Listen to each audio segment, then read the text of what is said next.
सूर्यकोटिसमप्रभ निर्विघ्नं कुरु मे देव सर्वकार्येषु सर्वदा। गणनाथ सरस्वती रविशुक्रो बृहस्पतिः पञ्चैतानि स्मरेन्नित्यं वेदवाणी प्रवर्तते। गुरुर्ब्रह्मा गुरुर्विष्णुः गुरुर्देवो महेश्वरः गुरुः साक्षात् परं ब्रह्म तस्मै श्री गुरवे नमः। जन्माद्यस्य यतोऽन्वयाधितरतश्चार्थेष्वभिज्ञस्वराट् तेने ब्रह्महृदाय आदिकवये मुह्यन्ति यत्सूरयः। तेजो वारिमृदां यथा विनिमयो यत्र त्रिसर्गो मृषा धाम्ना स्वेन सदा निरस्तकुहकं सत्यं परं धीमहि। यं प्रव्रजन्तमनुपेतमपेतकृत्यं द्वैपायनो विरहकातर आजुहाव। पुत्रेति तन्मयतया तरवोऽभिनेदुः तं सर्वभूतहृदयं मुनिमानितोऽस्मि। अलङ्कापुरीरम्यसिंहासनस्थं पदाम्भोजतेजस्फुरद्दिक्प्रदेशं विधीन्द्रादिदेवैः सदा स्तूयमानं समाधिस्थमूर्तिं भजे ज्ञानदेवं। महायोगपीठे तटे भीमरथ्यां वरं पुण्डरीकाय दातुन्मुनीन्द्रैः समागत्य तिष्ठन्तमानन्दकन्दं परब्रह्मलिङ्गं भजे पाण्डुरङ्गं। पुण्डलीकवरदे हरिविठ्ठल श्रीज्ञानदेव तुकाराम पंढरीनाथ भगवान की। माऊली ज्ञानेश्वर महाराज की। जगद्गुरु तुकाराम महाराज की। पवनसुत हनुमान की। उमापति महादेव की। सब संतन की। गो माता की। गोपाल कृष्ण भगवान की। प्रियव्रतो भागवतः आत्मा रामः कथं मुने गृहे रमतयन्मूलः कर्मबन्धः पराभवः।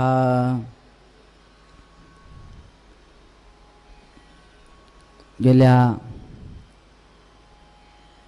4 दिवसांपासून मोठ्या आनंदामध्ये मोठ्या उत्साहामध्ये आपण भगवंतांच्या लीलेचं चिंतन करत आहोत. काल आपण कशा प्रकारे ब्रह्मदेवाने सृष्टी केली, कशा प्रकारे भगवंतांनी ब्रह्मदेवाला 4 श्लोकामध्ये भागवत सांगितलं आणि त्या 4 श्लोकांचं महत्त्व काय आहे हे आपण बघितलं. 4 श्लोक ऐकल्यानंतर संपूर्ण भागवत ऐकल्याचं पुण्य मिळतं असं बरेच ठिकाणी सांगितलेलं आहे. त्यानंतर भगवंतांनी पृथ्वीचा उद्धार करण्यासाठी वराह अवतार घेतला. नेमकं वराह शब्दाचे अर्थ काय, वराह नेमकं कोणाला म्हणायचं ते आपण काल बघितलं. पुढे मनु आणि शतरूपा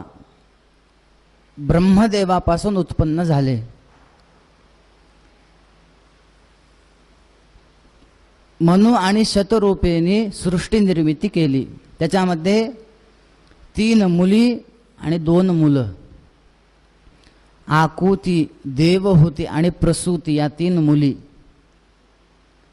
आपण आकुती जी आहे ती ऋची ऋषींना दिली असं बघितलं.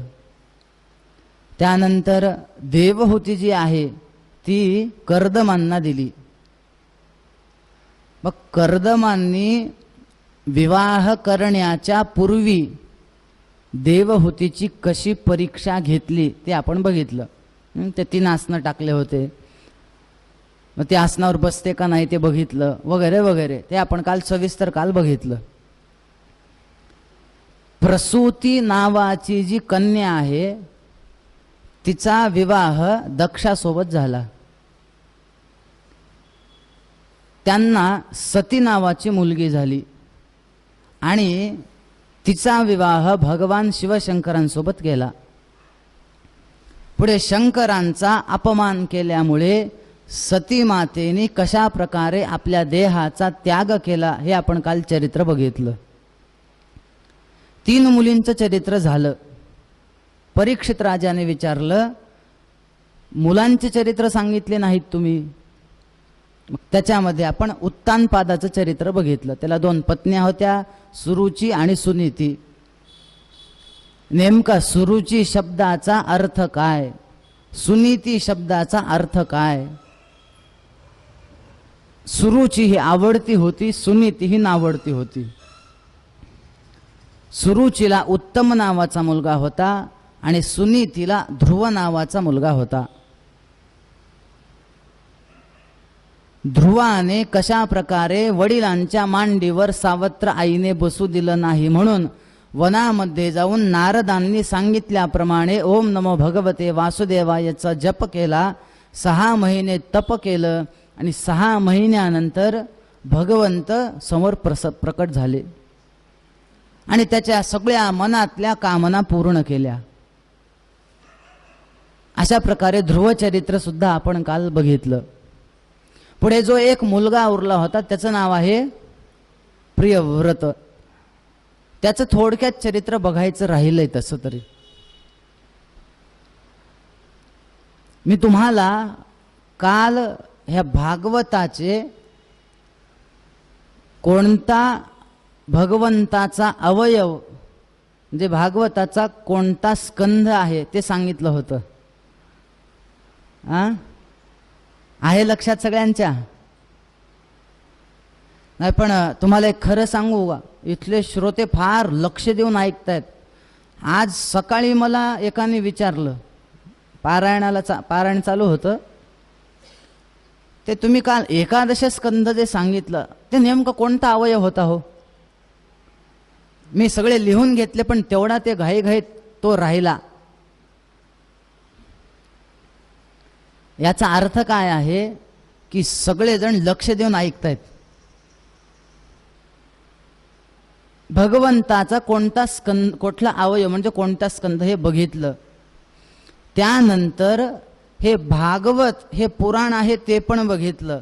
आता फक्त आज सुरुवातीला तुम्हाला एक भागवत शब्दाचा अजून एक वेगळा अर्थ सांगणार आहे की जो प्रत्येक शब्दातून प्रत्येक अक्षरातून तो अर्थ निघतो. जसं आपण अवधूत बघितलं ना, अ व धू आणि त म्हणजे काय हे आपण बघितलं.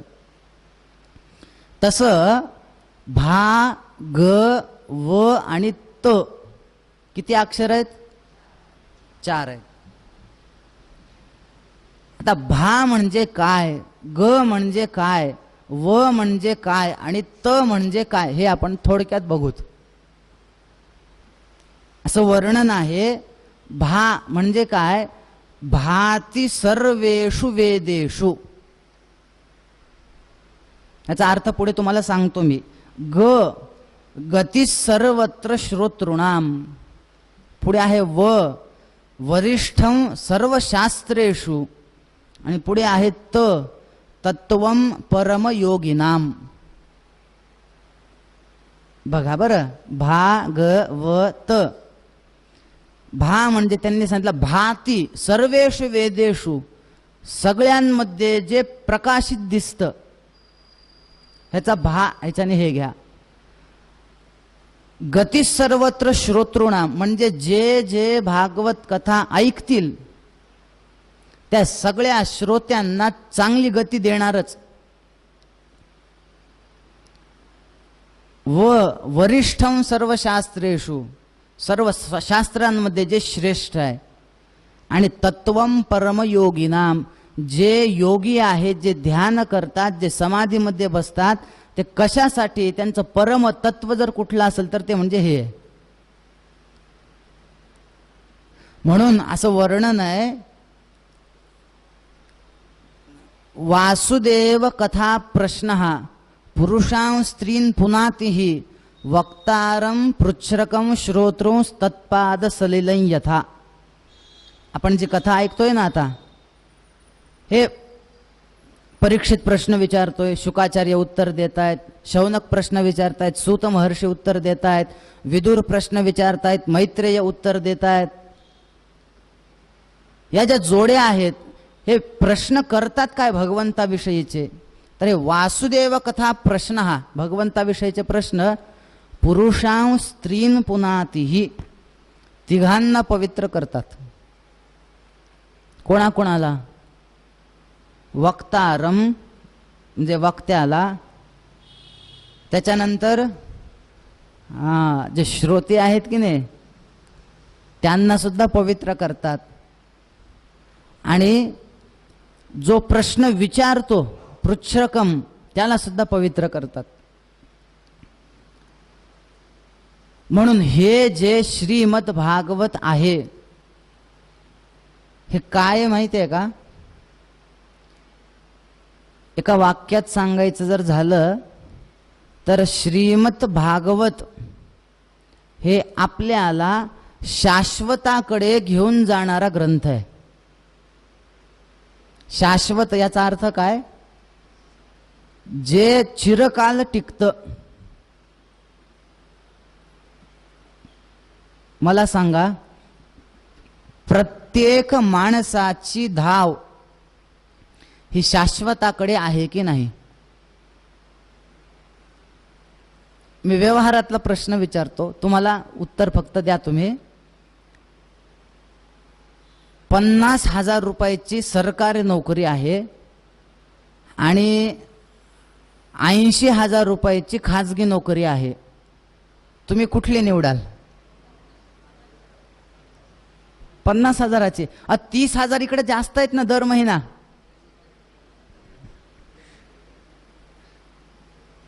तरी 50,000ची का बरं? पेन्शन. हा हा, म्हणजे काय झालं, माणसाची धाव कशाकडे? कळालं का तुम्हाला?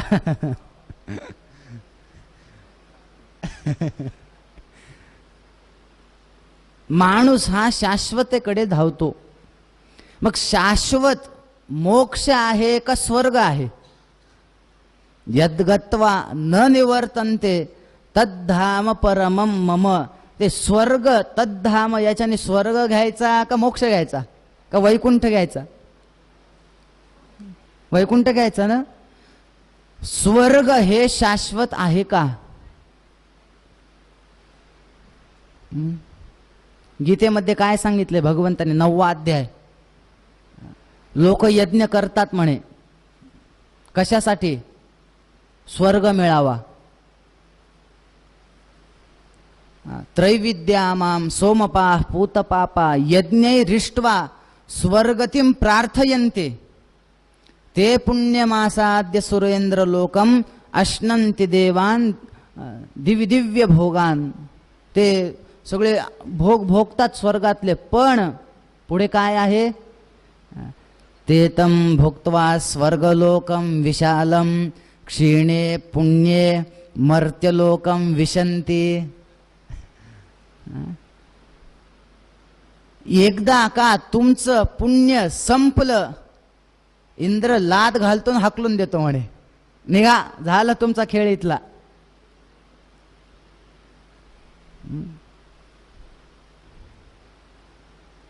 माऊलींनी ज्ञानेश्वरीमध्ये सांगितलं, तुमची पुण्याची पावती संपली, तुम्हाला माघारी यावं लागतं.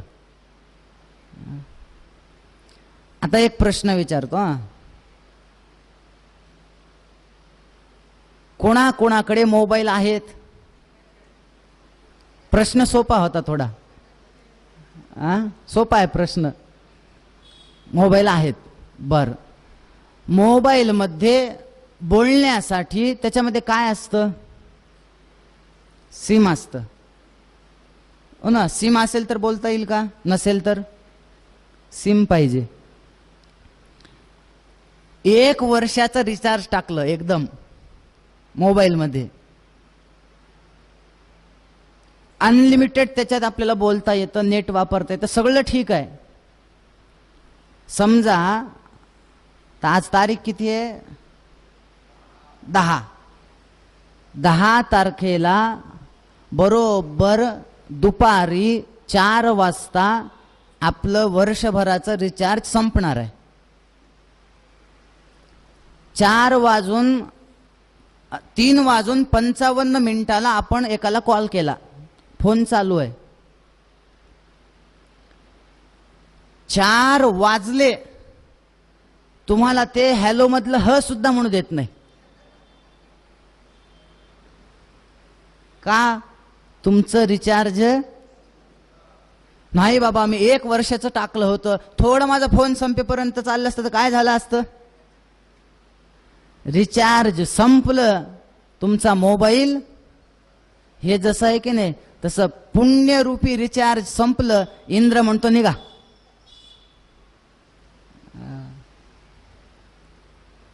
इंद्र राहू देत नाही. मी हे का सांगतोय तुम्हाला? तुम्ही बघा, तुम्ही व्यवहारामध्ये असं बरेच ठिकाणी दिसतं आपल्याला. 2 व्हीलर आहे, 4 व्हीलर आहे, 50 वर्ष झालं 2 व्हीलर मी एकच वापरतोय. पेट्रोल संपलं, 1 किलोमीटरवर पंप आहे.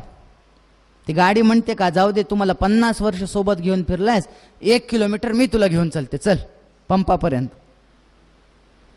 पेट्रोल संपलं, गाडी तिथंच बंद. तसं पुण्य संपलं, पुन्हा तुम्हाला माघारी यावं लागतं. मग भागवत करतं काय? शाश्वताकडे भागवत घेऊन जातं. याचा अर्थ काय? भागवत आपल्याला त्या वैकुंठाची, त्या परमपदाची प्राप्ती करून देतं. आपण काल ध्रुवाचं चरित्र बघितलं. भगवंताचं नामस्मरण केलं. कसं तप केलं? त्रिरात्रांते कपित्त बदराशनहा. 3 दिवस फक्त बोर, कवटाचे फळ, त्याच्यानंतर असा महिना गेला, पुन्हा पाणी नाही, अमुक अमुक. तसं भगवंतांनी दर्शन दिलं. कशासाठी? देव काय म्हणाले? जा लवकर, तो ध्रुव मरेल, त्या ध्रुवाला दर्शन द्या. भगवंत म्हणाले, मी ध्रुवाला दर्शन देण्यासाठी जात नाहीये, जाणार आहे मी तिथं, पण दर्शन देण्यासाठी नाही, ध्रुवाचं दर्शन घेण्यासाठी.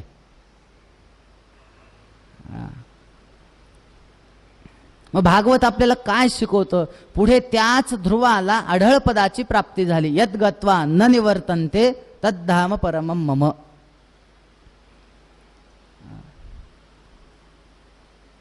उत्तानपादाचा जो भाऊ आहे प्रियव्रत,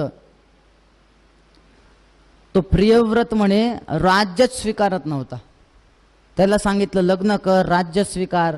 ह्याने सांगितलं अजिबात मी लग्न करणार नाही. म्हणे का?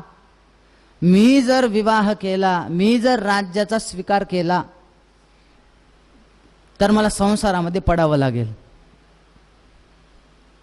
मी जर संसारामध्ये अडकलो तर मला परमात्म्याची प्राप्ती होणार नाही, त्याच्यामुळे मी स्वीकारणार नाही.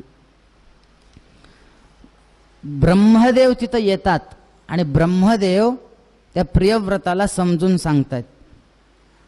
फार सुंदर समजवलंय बरं. प्रियव्रता, कर्म करणं तुझ्या हातात नाही, कर्माचं फळ प्राप्त करणं तुझ्या हातात नाही. बैल ज्याप्रमाणे त्या दोरीने बांधलेला असतो, ती दोरी जसं त्या मालकाच्या हातामध्ये असते तसं माणूस हा दोरीने बांधलेला आहे, ती दोरी भगवंताच्या हातात आहे. तो जसा करायला लावेल तसं तुला करावं लागेल. नाही मी अडकेल.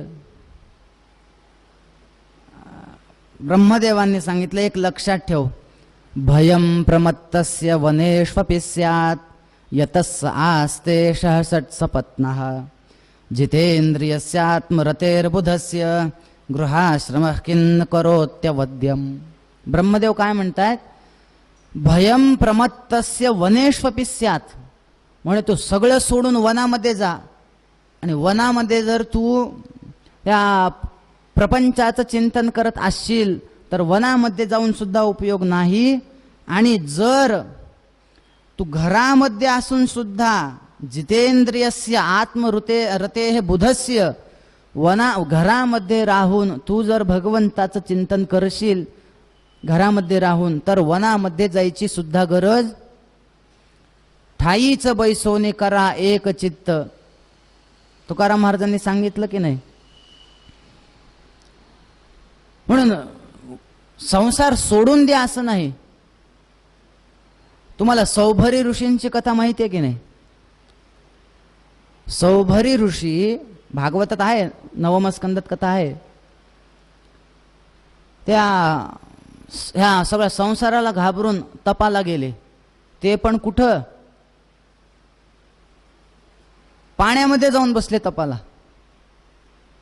अनेक वर्ष तप केलं, पण पाण्यामध्ये गेल्यानंतर एके दिवशी माशांचा संसार बघितला आणि पुन्हा अडकले बाहेर येऊन. मग सगळं सोडून तिकडं जाऊन जर त्याचं चिंतन करणं, त्याचा काय उपयोग आहे? म्हणून तुमचा देह शरीर कुठं आहे याला महत्व नाही, तुमचं मन कुठं आहे याला महत्व आहे. माणसं बसतात इथं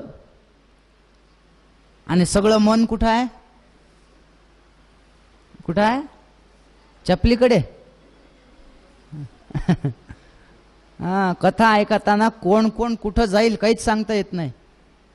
आणि तुमचंच काय, प्रत्येक कथाकाराचं सुद्धा तसंच आहे. आता वाटतं आपण इथं इंदोरमध्ये कथा चालू आहे, पुढची कथा आळंदीला आहे, तर आळंदीला तिथं काय बोलायचं ते आत्ता मनात येत असतं.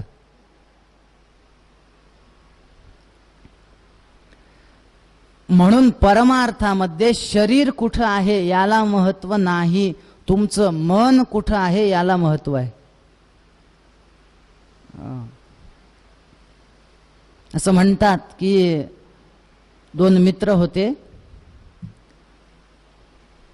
एक मित्र थोडा धार्मिक होता, एक मात्र नास्तिक होता.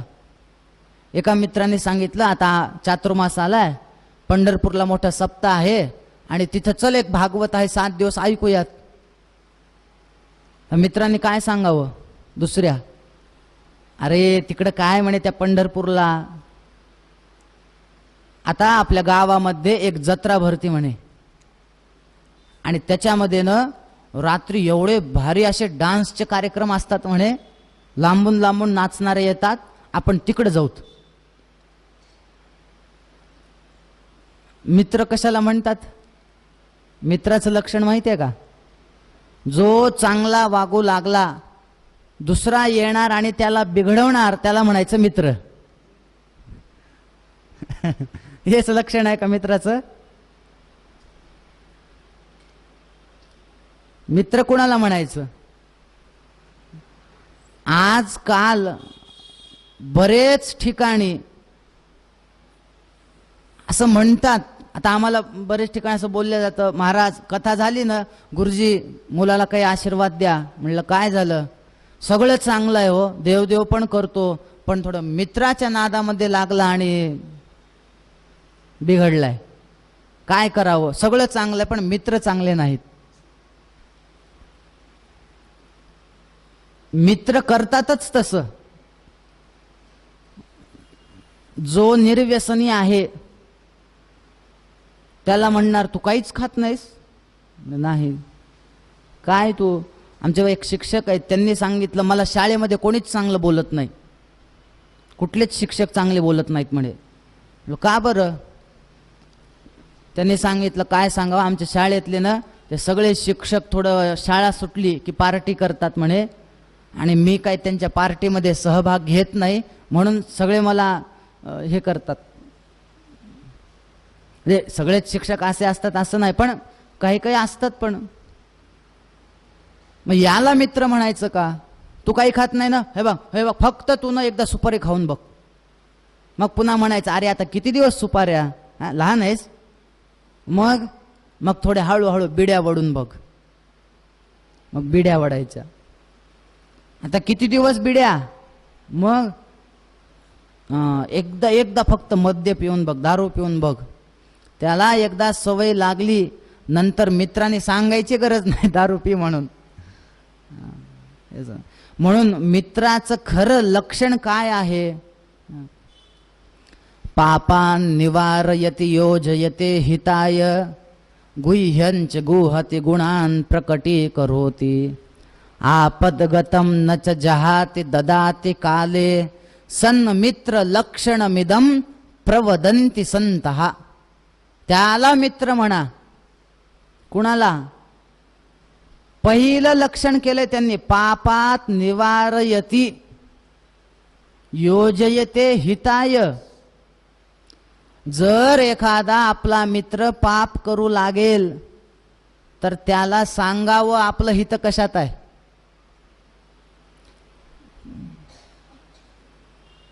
सुग्रीवाचे प्रभू रामचंद्र मित्र आहेत, बरोबर?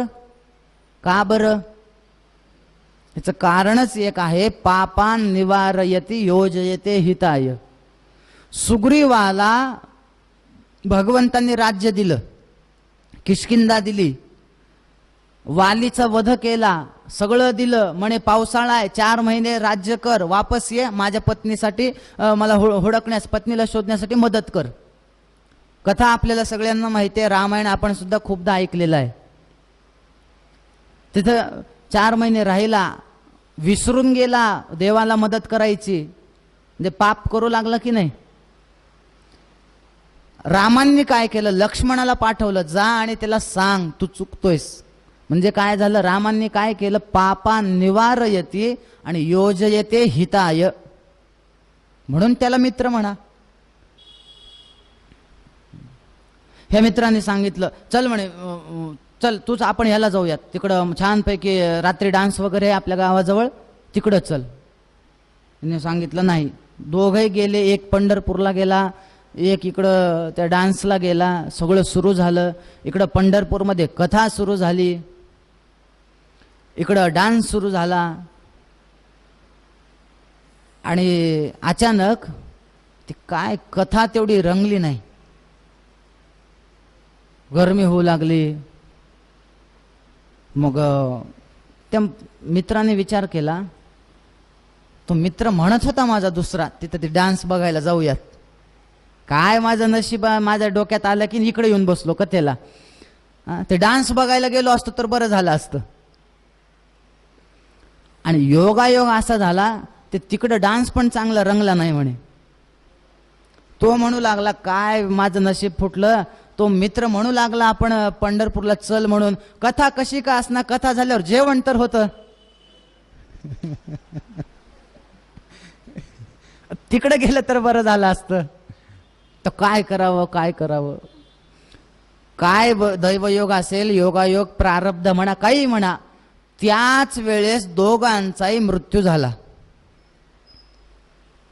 वर गेले. त्या यमाने सांगितलं यमदूतांना, एक काम करा, जो कथेला गेला होता त्याला नरकात पाठवा आणि जो तो डान्स बघायला गेला होता त्याला मोक्ष द्या.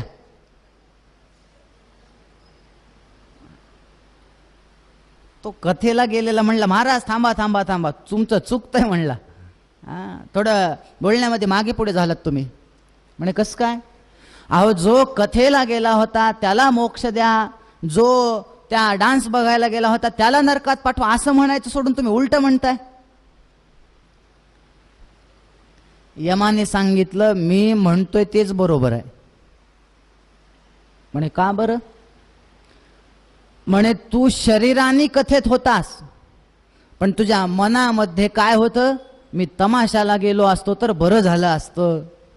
तो शरीराने त्या डान्समध्ये होता, पण मनाने तो म्हणू लागला मी पंढरपूरला गेलो असतो तर बरं झालं असतं. म्हणून तुमचं शरीर कुठं आहे याला परमार्थात महत्व नाही, तुमचं मन कुठं आहे याला महत्व आहे. प्रियव्रताला ब्रह्मदेवाने सांगितलं, बाबा वनामध्ये जाऊन सुद्धा जर तू परमार्थाचं चिंतन न करता जर प्रपंचात अडकशील तर तिथं जाऊन काय उपयोग आहे? त्याच्यापेक्षा घरात राहून तू काय कर? परमार्थ कर. एका तरी संतांनी सांगितलंय का हो की तुम्ही पूर्णपणे संसाराचा त्याग करा? माऊलींनी तर हरिपाठात काय सांगितलंय? असोनी संसारी जिव्हे वेगू करी. संसार करू नका असं नाही, असोनी संसारी, संसार करा. नाथ महाराजांचा एक अभंग आहे बघा, फार सुंदर अभंग आहे. त्याचं ध्रुवपद असं आहे, तैसे असावे संसारी.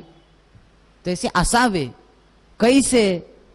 तैसे असावे संसारी जोवरी प्राचीनाची दोरी. बघा बरं, नाथ महाराजांनी 2 उदाहरणं दिलेत. पक्षी अंगणी उतरती ते का गुंतोनी राहती, तैसे असावे संसारी जोवरी प्राचीनाची दोरी. बघा काय उदाहरण दिलंय. पक्षी अंगणी उतरती. आता उन्हाळा आहे, तर उन्हाळ्यामध्ये आपण बरेच पदार्थ करतो, वाळू घालतो, काय काय करतो सांगा बा. इकडचे नाव तरी सांगा मला, खाणं तर दूरचीच गोष्ट आहे. पापड करतात, अजून हा बापरे एवढे पदार्थ करतात का? चिप्स करतात, बटाट्याचे पापड करतात, साबुदाण्याचे पापड करतात.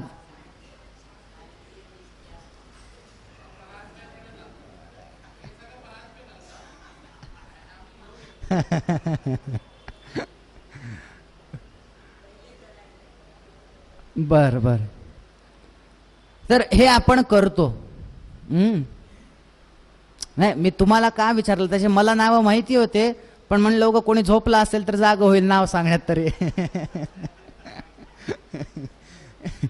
मला काय माहिती नव्हतं काय पापड कसे करतात. बघा बरं, सगळे उठले, तसं झोपलं नव्हतं कोणी.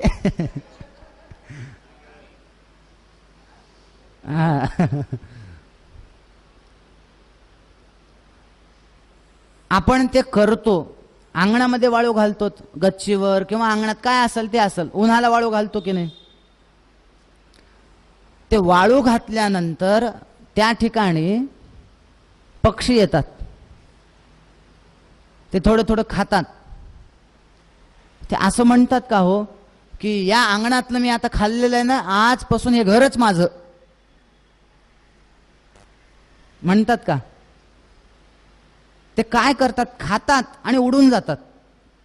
पक्षी अंगणी उतरती ते का गुंतोनी राहती, तैसे असावे संसारी. कळाला माझा सिद्धांत? अजून एक उदाहरण दिलंय. वसती कर वसती आला, प्रातःकाळी निघून गेला, तैसे असावे संसारी. अतिथी येतो, काय 2-4 दिवस, 5 दिवस, 7 दिवस राहतो. जाताना तिने आता असं म्हणावं का, मी इतके दिवस तिथं राहिलो, आजपासून हे माझंच? तुमचं काम झालं, तुम्ही आता निघा. तसं आपण आपले कर्म भोगण्यासाठी आलोत, त्या कर्माचा उपभोग घ्या. आणि म्हणून संसार करू नका असं नाही, फक्त संसारामध्ये अडकू नका.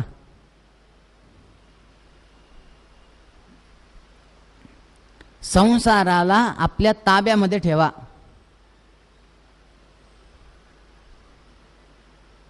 थोडक्यामध्ये सांगायचं तर आपण संसारात असावं पण आपल्यामध्ये संसार नसावा. अगदी सूक्ष्म विचार करा.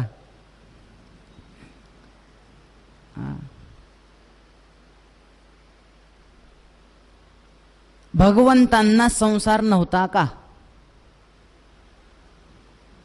भगवंताला पत्नी नव्हत्या का? 16,108.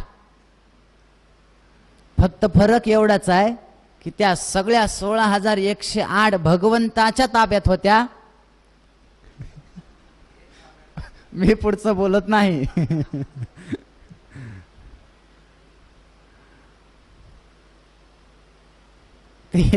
एकाने विनोदाने सांगितलं असं की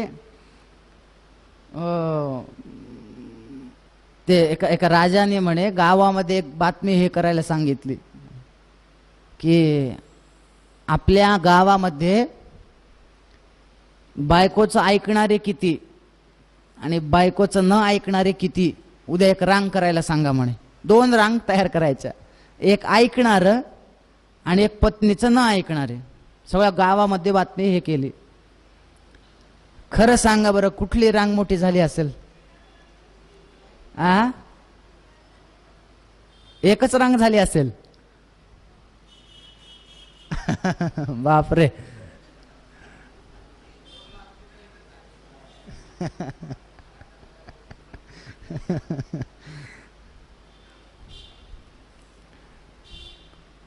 असं समजा ते राज्य इंदोर सारखंच होतं मग. तिथं सुद्धा अशी एकच रांग एवढी लांब. कुठली रांग? सगळेजण पत्नीचं ऐकणारे. राजा म्हणाला, काय आपलं राज्य आहे बाबा, सगळेच बायकोचं ऐकणार आहेत, एकही नाही का इकडचा न ऐकणारा? 1-2 तास झाले, रांग वाढत गेली वाढत गेली. राजा म्हणाला, काय लोक आहेत आपल्या राज्यातले हे. तेवढ्यामध्ये एक माणूस आला आणि बायकोचं न ऐकणाऱ्याच्या रांगेत थांबला. राजाला वाटलं वा वा वा वा, एक तरी आला म्हणे या रांगेत. त्याच्या जवळ गेले. काय रे म्हणे, तू ऐकत नाहीस बायकोचं? त्याने सांगितलं, कोण म्हणते मी ऐकत नाही? मग या रांगेत का थांबला? तुला माहिती नाही ही रांग कशाची आहे? म्हणे माहिती आहे, ही रांग पत्नीचं न ऐकणाऱ्याची आहे. तरी का थांबलास या रांगेत? त्या माणसाने सांगितलं, काय सांगा म्हणे महाराज तुम्हाला, घरून निघालो होतो की बायकोचं ऐकणाऱ्याच्याच रांगेत थांबण्यासाठी. जाता जाता माझ्या बायकोनी धमकी दिली म्हणे, त्या रांगेत थांबला तर बघा, बायकोचं न ऐकणाऱ्या रांगेत थांबा. आता ह्याला ऐकणार म्हणावं की न ऐकणार? शेवटी त्या प्रधानाने राजाला विचारलं, महाराज तुम्हाला असा प्रश्न का पडला अचानक, ऐकणारे की ते न ऐकणारे? राजाने सांगितलं, मलाही माहिती नाही म्हणले, माझ्या बायकोने विचारायला सांगितले. यथा राजा, याचा अर्थ असा नाही बरं की उद्यापासून आम्ही सुद्धा इकडचीच रांग मोठी करून दाखवतो. एक विनोद म्हणून तुम्हाला सांगितलं मी. वस्तुतः पत्नीचं ऐकू नये असं नाहीये. शास्त्रकारांना काय सांगायचंय, गुरुर्न सस्यात स्वजनो न सस्यात. म्हणे जर आपली पत्नी परमार्थामध्ये जर आड येत असेल तर तिचं ऐकू नये. तिचंच काय, मग तर शास्त्रकारांनी भागवतात पंचमस्कंदात वर्णन आहे, तिचंच कशाला, गुरुचं ऐकू नये. पिता न सस्यात स्वजनी न सास्यात. आईचं ऐकू नये, वडिलांचं ऐकू नये, जी आपल्याला परमार्थामध्ये आड येईल. म्हणून भगवंतांनाही संसार होता, भगवंतांनाही पत्न्या होत्या, फक्त त्यांनी तो संसार ताब्यामध्ये ठेवला. मी हे का सांगतोय तुम्हाला की तैसे असावे संसारी. परमार्थ करण्यासाठी सुद्धा शरीर पाहिजे. शरीर आलं की संसार आला. वारी करण्यासाठी शरीर पाहिजे की नाही पाहिजे? हे सगळं त्याला समजून सांगितलं. कुणाला? प्रियव्रताला. कोणी? ब्रह्मदेवाने. मग थोडं त्याच्या डोक्यामध्ये प्रकाश पडला. तुम्ही म्हणताय ते बरोबर आहे, मग मी करतो विवाह. त्यांनी विवाह केला, राज्य सांभाळलं, बराच काळ राज्य केलं. त्यानंतर त्याला एक मुलगा झाला, त्याचं नाव आहे अग्निध्र. सगळं राज्य त्याला दिलं, तो निघून गेला. त्या अग्निध्राला मुलगा झाला नाभी. त्या नाभीला जो मुलगा झाला त्यांचं नाव आहे ऋषभदेव.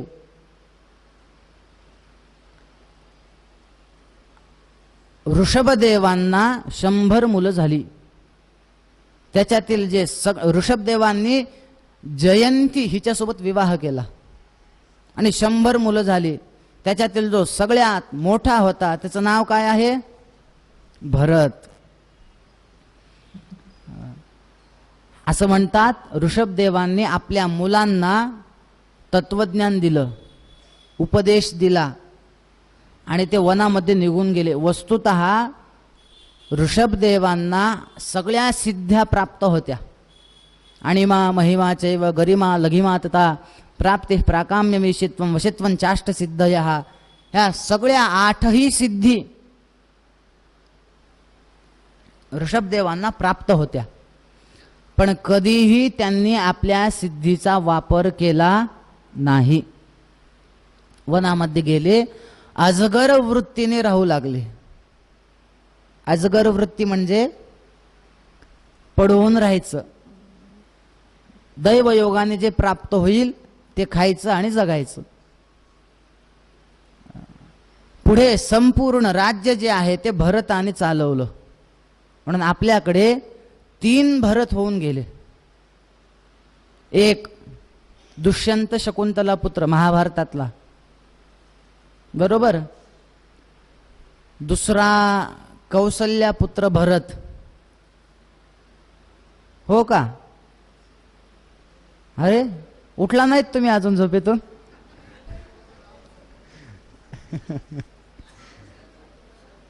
हा, हो, मग सगळेजण शांत ऐकतायत तुम्ही. मी मुद्दाहून म्हणलो कौसल्या पुत्र भरत. दुसरा कैकेयी पुत्र भरत. नक्की कैकेयी फायनल करूत ना? ठीक आहे. मी तेच म्हणतोय, कौसल्य पुत्र भरत म्हणलं तरी हो हो म्हणतायत. आणि तिसरा म्हणजे हा ऋषभदेव पुत्र भरत. याच भरतावरून आपल्या देशाला भारत असं नाव पडलं. इतकं सुंदर त्यांनी राज्य केले. आमचे गुरुजी आम्हाला नेहमी सांगायचे, या 3 भरतांमध्ये फरक काय? दुष्यंत शकुंतला पुत्र जो भरत आहे तो शक्तीचं प्रतीक आहे, बलाचं प्रतीक आहे. कैकेयी पुत्र जो भरत आहे तो भक्तीचं प्रतीक आहे. आणि ऋषभदेव पुत्र भरत जो आहे तो नीतीचं प्रतीक आहे. भरताने राज्य केलं, नंतर कंटाळा आला, हरिहर क्षेत्रामध्ये तपासाठी गेला. तप केलं, अनेक वर्ष तप केलं. एके दिवशी गंडकी नदीच्या तिथं त्या क्षेत्रामध्ये अर्घ्यदान देत असताना, त्या पाण्यामध्ये असताना अचानक इकडं असं झालं, एक हरिण, आपल्याला कथा माहिती आहे, ते सिंहाचे डरकळे ऐकले, ते हरिण नदीतून उडी मारू लागले, ते पाडस गळा गर्भातून खाली पडलं, ते वाहत वाहत ह्या भरताच्या हाताला लागलं. हे ते बघितलं, अरे ह्याची आई बिचारी पाण्यात पडली, मेली, मग आता ह्याला कोण सांभाळणार? म्हणजे मी सांभाळतो. त्याला घेतलं, उठता बसता त्या पाडसाकडेच लक्ष, ह्याने खाल्लं असेल की नाही, ह्याने पिलं असेल की नाही, मग ह्याला भूक लागली असेल, ह्याला काय आवडत असेल, आता मी गेल्यानंतर ह्याचं कसं? बऱ्याच जणांना वाटतं बघा, मी गेल्यानंतर ह्याचं कसं? आणि हा म्हणत असतो काहीच आडत नाही माझं, तू एकदा जा. कोणी कोणावरून आडत, पण उगाच वाटत असतं मी गेल्यावर कसं.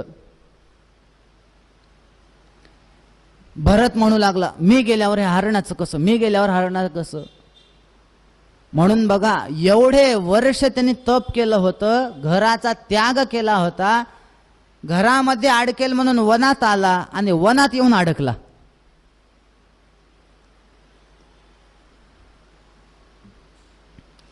त्या हरिणाचं पालन करता करता कधी याचा शेवटचा काळ आला ह्याला कळालंच नाही. हरिण हरिण मनामध्ये करत करत प्राणाचा त्याग केला. पुढचा जन्म. म्हणून बघा, मरताना कोणाचं चिंतन करावं? जर भगवंताचं केलं तर चांगलं आहे, नाहीतर पुनरपि जननम पुनरपि मरणम पुनरपि जननी जठरे शयन हे चालू राहणार. मग उपजेते नाशे नाशिले पुनरपि दिसे, हे घटिका यंत्र जैसे परिभ्रमेगा. फिरत राहतं ते मग चक्र. पुढचा जन्म हरिणाचा झाला. पण हरिणाचा जरी जन्म झाला तरी सुद्धा केलेलं कर्म वाया जात नाही. केलेलं पुण्यकर्म कधी ना कधी ते कामाला येतं. पण आपल्याला वाटतं आम्ही पुण्यकर्म करतो, आमचं देव कधीच चांगलं करत नाही. तसं नसतं. ते वर सगळं काउंट होत असतं, मोजत असतात भगवंत. आणि मग एकदा अचानक असं फळ देतात की जे जे मागे बिघडलं होतं ते एकदम सगळंच सुरळीत होतं. फक्त त्याच्यासाठी संयम पाहिजे. आपल्याकडे म्हणतात बघा, तूप खाल्लं की रूप येतं का? नाही ना. हळू हळू हळू हळू चांगलं कर्म केलं लगेच फळ पाहिजे असं होईल का? नाही. पण कधी ना कधी त्याचं फळ मिळतं. जड भरत हा जो भरत आहे, आता तो पुढे जड भरत होणार आहे. पण हरिणीच्या जन्माला जाऊन सुद्धा त्याच्या त्या मागच्या तपाच्या सामर्थ्याने या जन्मामध्ये त्याला स्मृती राहिली मागच्या जन्मातली. भगवंताने 6व्या अध्यायात गीतेत सांगितले बघा, त्याला एक शब्द टाकला, योगभ्रष्ट. पुण्यकर्म करतो आणि अचानक सिद्धी न प्राप्त होता जो मरतो, त्याचं काय वर्णन आहे?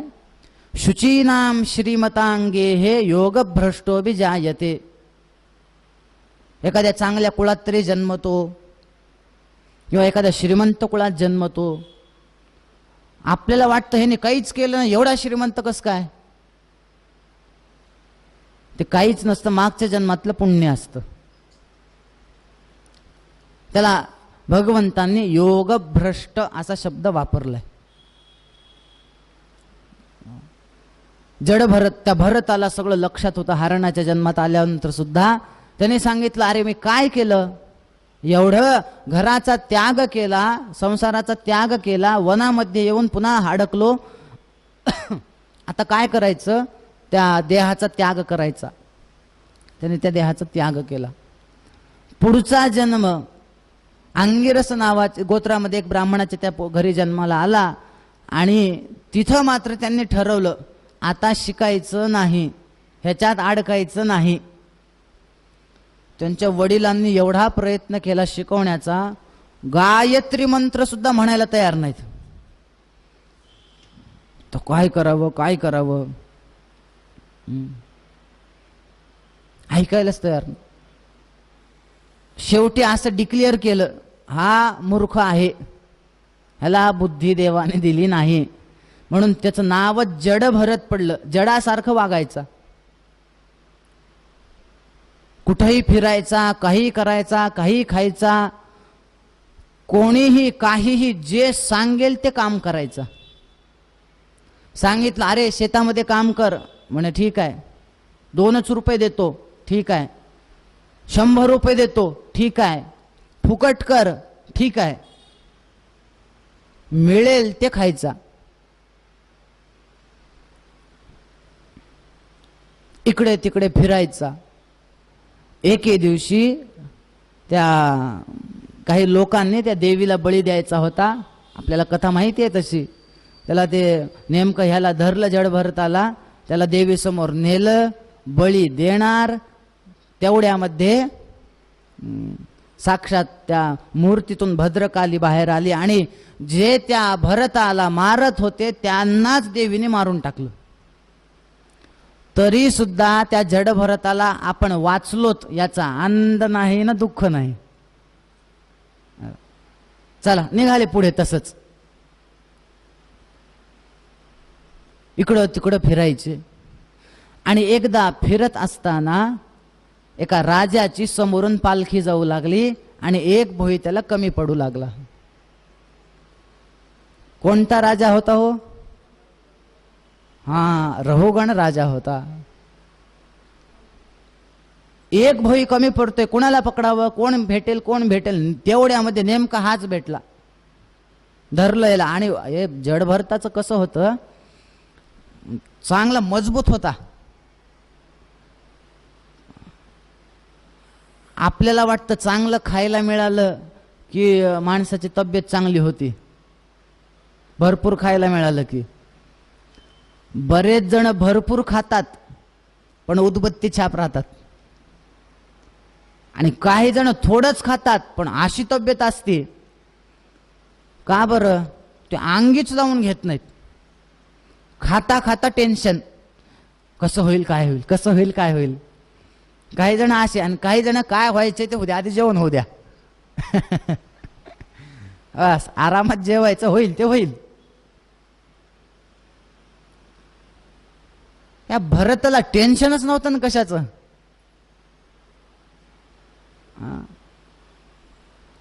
त्याच्याकडे मोबाईल नसल्यामुळे व्हॉट्सअपचं टेन्शन नव्हतं. हो, ते स्टेटसला जर आपण काही ठेवलं आणि रेंज जर नसेल आणि ते स्टेटस जर लवकर पडत नसेल तर त्या माणसाची काय अवस्था होते. अजून रेंज आली नाही, अजून रेंज आली नाही, अजून रेंज आली नाही, कधी पडेल ते स्टेटस कधी पडेल. त्या भरताला काहीच टेन्शन नाही, अशी तब्येत होती. धरलं, चल इकडे म्हणे, धरलं, निघाले. जड भरत कसे चालायचे? खाली बघत बघत चालायचे. वाटेमध्ये एखादा किडा मुंगी काही आलं ते अचानक थांबायचे, त्यांना जाऊ द्यायचं, किंवा मग एकदम उडी मारायची. आता चालताना सगळ्यांनी सारखं चालावं लागतं. ते राजाला वर झटके बसू लागले, काय करावं काय, कोण आहे. मग त्या राजाला राग आला. राजाने आपलं ते पालखीतून तोंड बाहेर काढलं, त्या सैनिकांना सांगितलं, सेवकांना, काय म्हणे, तुम्हाला जगण्याची इच्छा संपली का? म्हणे नाही. जर तुम्हाला अजून जगण्याची इच्छा संपलेली नसेल मग असं का वागताय? म्हणे काय झालं, नीट चाला ना. ते सेवकांनी सांगितलं, आमची चुकी नाही, नवीन जो आलाय ना म्हणे तो नीट चालत नाही. राजाने त्याच्याकडे बघितलं, दिसायला तर चांगला दिसतोय. बरोबर आहे रे, तुझ्या अंगामध्ये ताकद नाही, रोड दिसतोय, असं उपहासाने बोलू लागला. बरंच बोलला ह्याला जड भरताला. त्यांनी सगळं ऐकलं.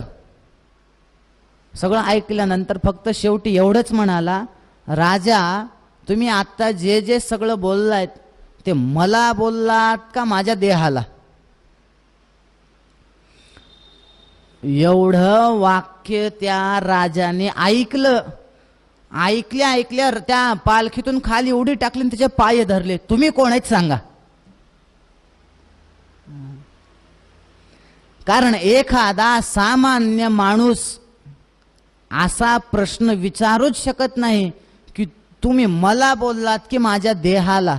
म्हणजे देह वेगळा आणि मी वेगळा हे तुम्हाला माहिती आहे. तुम्ही कोण आहेत सांगा? मी कुणाला भीत नाही. मला सांगा, तुम्ही ब्राह्मण आहेत का? खरं खरं सांगा. कस्त्वम निगूढश्चरसि द्विजानाम. मी नाहम विशंखे सुरराज वज्रात नत्र्यक्षशूला नयमस्य दंडात नाग्नर्घ्य सोमानिल विन्नपास्त्रात शंके भृशम ब्रह्मकुलावमानात. मी इंद्राला घाबरत नाही, मी महादेवांच्या त्रिशूलाला घाबरत नाही, एवढंच कशाला आम्ही, मला यमराजाच्या दंडाची भीती नाही, पण संतांचा ब्राह्मणांचा जर अपमान झाला त्याला मात्र मी फार घाबरतो. तुम्ही कोण आहेत सांगा? तुम्ही संत आहेत का? पाय धरले, मी तुमचा अपमान केला, सांगा तुम्ही कोण आहेत? त्यावेळेस जडभरतांनी आपला परिचय दिला. त्या रहुगणाने त्यांना एक फार सुंदर विशेषण दिलंय. अविस्पष्ट जातवेदसमिव. जातवेदा म्हणजे अग्नी, ते राखेने झाकलेला अग्नी असतो बघा. मध्ये तेज असतं पण अग्नी दिसत नाही. तुम्ही तसे आहेत. तुम्ही कोण आहेत सांगा? त्यांनी सगळं सांगितलं. मी असा असा आहे, मागचा जन्म असा होता, या जन्म असा मिळाला, त्याच्यामुळे मी असा असा वागतो, सगळं सांगितलं. रहुगणांनी सांगितलं, मी आता तिकडं त्या कपिल मुनींकडे जाऊ लागलो तत्वज्ञानासाठी, आता तिकडं जाणार नाही, काय ते सगळं तुम्ही सांगा. आणि मग पंचमस्कंदामध्ये सगळं तत्वज्ञान जडभरताने रहुगणाला दिलं. काय काय करावं, कशाचा त्याग करावा. सवासनात्मा, विषयोपरक्तो, वासनेचा त्याग कर, अहंतेचा त्याग कर, ममतेचा त्याग कर. जिथे जिथे ममता आली तिथे तिथे बंधन आलं. बघा, आपल्याकडे असं वर्णन आहे, 2 अक्षर म्हणजे माणसाचा मृत्यू आणि 3 अक्षर म्हणजे शाश्वत परब्रह्मपदाची प्राप्ती. माहित आहेत का कोणाला ती 2 अक्षर?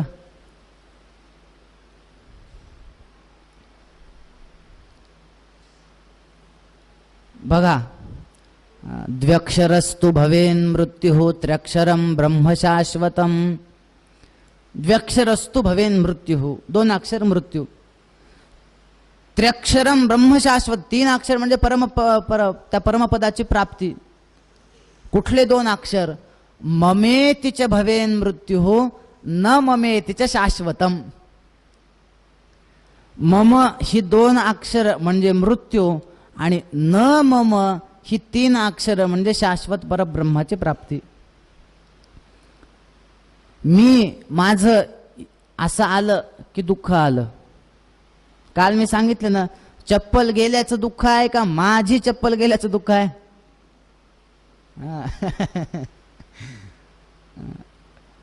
तुम्ही बघा ना, व्यवहारामध्ये जगामध्ये दररोज कितीतरी माणसं मरतात की नाही? मरतात. दुःख आहे आपल्याला? नाही. जवळचं कोणी गेलं की का बरं? माझं संबंध काहीतरी आला. जिथे संबंध येईल तिथे दुःख आहे. एकदा असं झालं म्हणे की एक पती पत्नी आनंदाने राहायचे, रस्त्याने जाऊ लागले, घरी गेले. एके दिवशी नवरा एकटाच बाहेर जाऊ लागला चालत.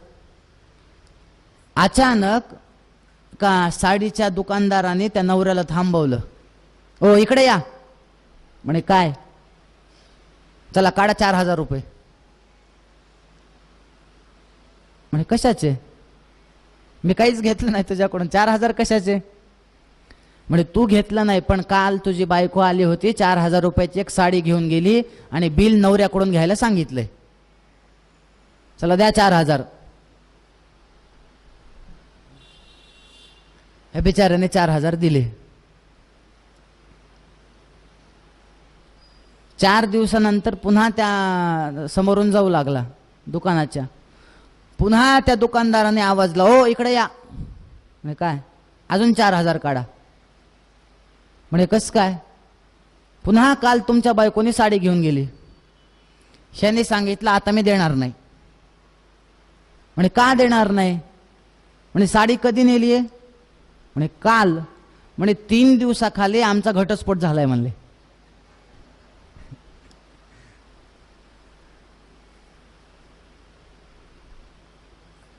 त्याला साडीचे पैसे कुठपर्यंत द्यायचे होते? संबंध आहे तोपर्यंत. याचा अर्थ असं नाही बरं की आता घटस्फोटच करायचा, साडी द्यायची. हो ना, अर्थ कसे कोण काढतील काय सांगावं. ह्याच्यातला भावार्थ काय ते बघा. संबंध आहे तोपर्यंत काहीतरी द्यावं लागतं. संबंध तुटला, घेणं देणं नाही. ममेतीच भवेन मृत्यू न ममेतीच शाश्वतम. त्या रहू गणराजाला सुंदर असा उपदेश राजाने दिला आपल्या जड भरताने. त्याच्यामध्ये भवाटवीचं वर्णन आहे. पंचमस्कंदामध्ये शुकाचार्यांनी परीक्षित राजाला हे चरित्र जेव्हा ते सांगू लागले, झाला तो जडभरताने उपदेश दिला, तो राजा पण मुक्त झाला, पुढे तो जडभरत सुद्धा मुक्त झाला, सगळं झालं. पुढे पंचमस्कंदात राजाला शुकाचार्यांनी वेगवेगळ्या लोकांचं वर्णन केलंय. खाली काही लोक आहेत, वर काही लोक आहेत. भू भुवः स्वहा महाजनः तपः सत्यम अतल वितल तलातल रसातल पातल इत्यादी खाली लोक आहेत. त्याच्यानंतर सूर्याची गती काय, चंद्राची गती काय, सूर्याचा आकार केवढा, चंद्राचा आकार केवढा, प्रत्येक ग्रहांची स्थिती काय, सगळं वर्णन केलंय. म्हणजे भागवत हे असं आहे. भागवतामध्ये जर तुम्हाला ज्योतिषाचा जरी अभ्यास करायचा असेल, फक्त भागवताचा अभ्यास केला तरी तुमचा ज्योतिषाचा अभ्यास पक्का होईल. सगळ्या ग्रहांची स्थिती दिली आहे. कोणता ग्रह कसा आहे, त्याचा आकार केवढा आहे, सगळं वर्णन दिलंय. त्याच्यानंतर आपल्या भारतवर्षाचं जम्बूद्वीपाचं वर्णन आलेलं आहे. जम्बूद्वीप कसा आहे, वेगवेगळ्या द्वीपांचं वर्णन आहे, पर्वतांचं वर्णन आहे, नद्यांचं वर्णन आहे, महानद्या कुठल्या, छोट्या नद्या कुठल्या, सगळे नावं दिलेले आहेत. सूर्य किती वेगाने पळतो, एका दिवसात तो किती फिरतो, आणि सगळ्या लोकांचे वर्णन करत असताना एका अध्यायामध्ये नरक लोकाचं वर्णन केलं. किती नरक आहेत माहिती आहे? काही ठिकाणी 21 सांगितलेत, काही ठिकाणी 28 नरक सांगितलेत. मी ते मुद्दाहून नरकाची नावं सांगत नाही. काय असतं माहिती आहे का, सांगायला गेलं की कुठल्या ना कुठल्या नरकात आपण सापडतोच.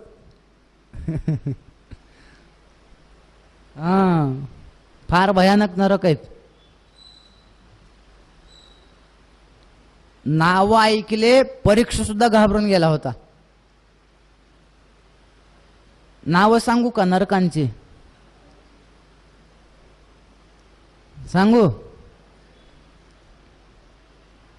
तामिश्र, अंधतामिश्र, रौरव, महारौरव, कुंभीपाक, कालसूत्र, आसिपत्रवन, सूकरमुख, अंधकूप, कृमिभोजन, संदंश, तप्तसूर्मी, वज्रकंटक शाल्मली, वैतरणी, पूयोद, प्राणरोध, विशसन, लालाभक्ष, सारमेयादन, अवीची, अयःपान, क्षारकर्दम, रक्षोगण भोजन, शूलप्रोत, दंदशूक, अवटनिरोधन, पर्यावर्तन आणि सूचीमुख, हे 28 नरक सांगितलेत. आता कोणतं पाप केल्यानंतर कोणत्या नरकात जातं ते सांगितलंय.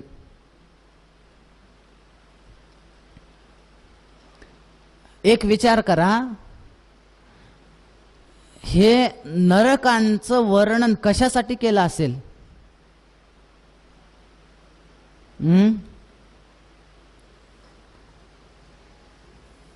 याच्या मागचा हेतू काय? असे जर पाप कर्म केले तर वर गेल्यानंतर अशी शिक्षा भेटते, हे आत्ताच दाखवण्यासाठी नरक वर्णन आहे. पुन्हा म्हणून आम्हाला माहिती नव्हतं. असे पाप केल्यावर असं असतं आणि आधी वाचायचं हे. तर गरुड पुराण सगळ्यांना माहिती आहे की नाही? गरुड पुराण ते तो माणूस मेले की त्याच्या समोर वाचतात. अरे तो मेल्यानंतर त्याच्या समोर कितीही वाचलं, आपण जिवंत असताना त्याच्यात काय ते आधी वाचा, मग माणूस ते पाप करायला घाबरेल. असं असं वागलं तर असं असं होतं बाबा, आधी वाचावं. लोक तर बरेच जण नाही नाही गरुड पुराणाचं नाव सुद्धा घेऊ नये, गरुड पुराण घरात सुद्धा ठेवू नये. रामायण घरात ठेवू नये म्हणतात. का? रामायण घरात ठेवलं तर घरात रामायण होतं म्हणे. काय कमाल झाली. असं वर्णन आहे, ज्याच्या घरामध्ये रामायणाचं पुस्तक असेल ते घर घर नसून ते घर तीर्थ आहे. लोक म्हणतात रामायण ठेवलं की रामायण होतं, भांडणं होतात. महाभारत घरात ठेवलं तर महाभारत होतं. असं कुठं, एकदा जे सांगतात त्यांना एकदा विचारावं का बाबा कुठं लिहिलंय, कुठल्या ग्रंथात, कुठल्या देवाने, कुठल्या ऋषींनी सांगितलंय की घरात रामायण ठेवू नये.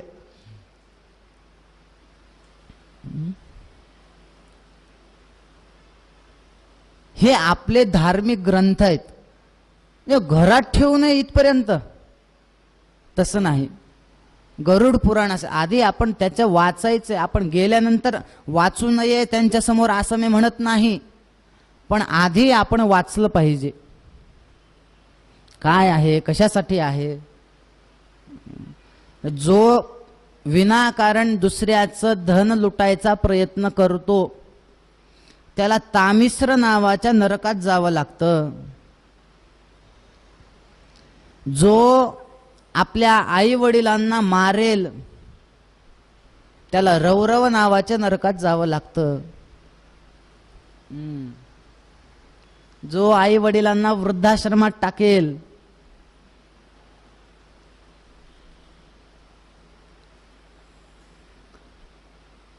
काल मी एक व्हिडिओ बघितला, ते अनिरुद्धाचार्यांचा, त्यांची एक हे आहे, वृद्धाश्रम आहे त्यांचं वृंदावनला.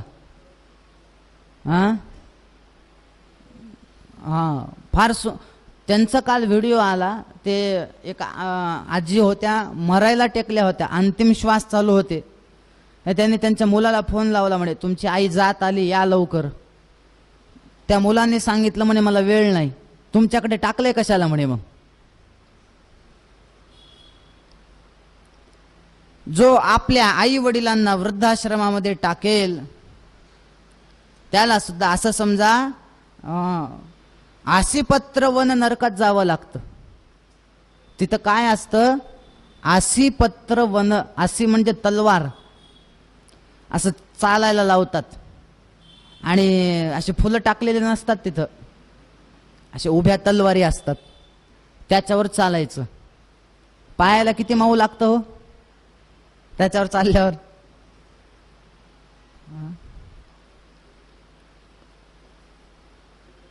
जो पशूंना खाईल त्याचं सुद्धा वर्णन आहे बरं. मी सांगत नाहीये, बघा. यस्त्विह वा उग्रहा पशून पक्षिणो वा प्राणतः उपरंधयति. जो माणूस पशु पक्ष्यांना खाईल, यमानुचराहा कुंभी पाके तप्त तैले उपरंधयति.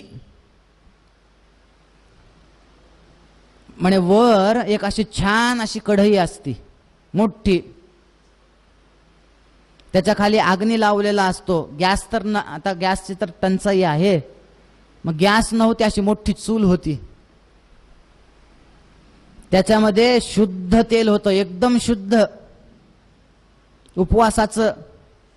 मोठ्या कढईत तापवलेली कढई. फक्त आता त्या तेलामध्ये ते भजे टाकण्याच्या जागी माणसं टाकतात आणि तळतात म्हणे.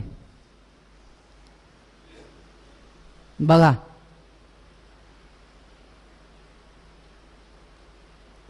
जो परस्त्रीकडे वाईट भावनेने बघेल, तिथं वर एक असं लोखंडाचा खांब असतो म्हणे, आणि तो खांब लाल असतो.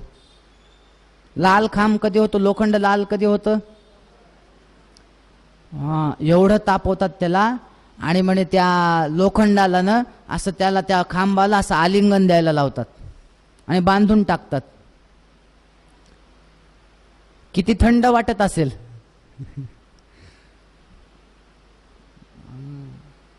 एवढे भयानक नरक आहेत. ते सापाच्या कोठडीत टाकून देतात, अमुक तमुक. पंचाग्नी म्हणजे चारी दिशेला अग्नी लावतात, वर पाचवा सूर्य, त्याच्यातून उन्हातून चालायला लावतात. तो जीव म्हणतो म्हणे मला मारून टाका पण शिक्षा देऊ नका.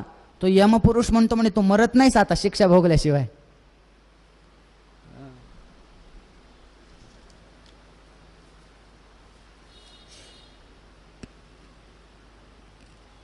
हे सगळे त्या नरकाचे वर्णन जेव्हा परीक्षिताने ऐकले, परीक्षित घाबरला.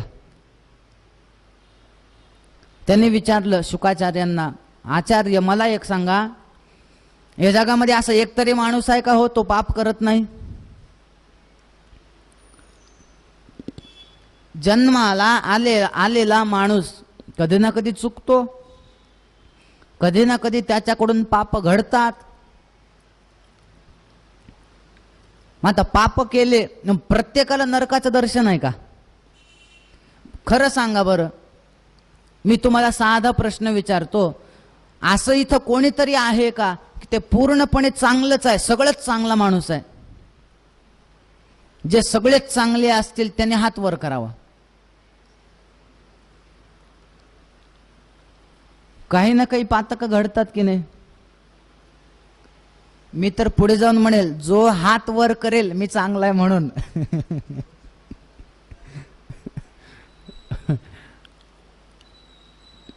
कोणीच चांगलं नाहीये, सगळं बरं. आता दुसरा प्रश्न, इथं असं कोणी आहे का त्यांनी हात वर करावं की मी सगळंच वाईट आहे? आहे कोणी? वाईट असतो तर आपण कथेला आलो असतो का? आपण चांगले पण नाहीत, आपण वाईट पण नाहीत, असं समजा. हे बघा तुम्हाला इथलं उदाहरण देतो. 8 वाजता कथा संपली, तुम्ही इथून जेवण वगैरे करून बाहेर गेलात. बाहेर पडल्या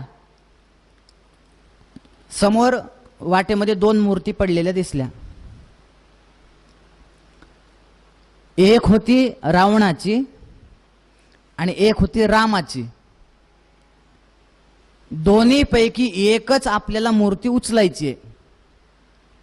आपण कुठली उचलू? रामाची. म्हणजे आपण चांगले ना? आता उत्तर हे फायनल ठेवा बरं. मूर्ती कुठली उचलणार? उत्तर बदलायचं नाही. मूर्ती रामाची उचलणार. आपण चांगले, वाव, रामाची उचलणार. आता समजा ती रामाची मूर्ती होती दगडाची आणि रावणाची मूर्ती होती सोन्याची. आता कुठली उचलाल?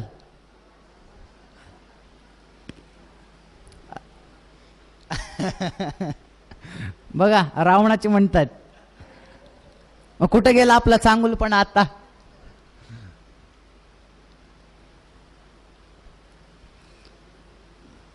माणूस हा पूर्णपणे चांगला पण नाही, माणूस हा पूर्णपणे वाईट पण नाही. मग काही ना काही जर चुका होत असतील मग सगळ्याला नरक आहेत का? शुकाचार्यांनी सांगितलं तसं नाहीये.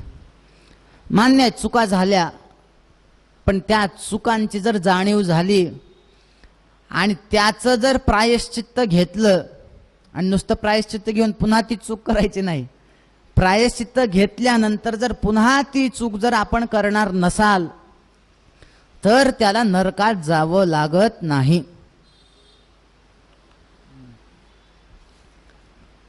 म्हणे हो, म्हणे हो. नाही असं नका सांगू की ज्यांनी चुका केल्यात पण ज्यांनी प्रायश्चित्त घेतलंय आणि मुक्त झालाय असं कोणाचं चरित्र आहे का सांगा? आणि मग शुकाचार्यांनी जे चरित्र सांगितलं ते म्हणजे अजामिळाचं.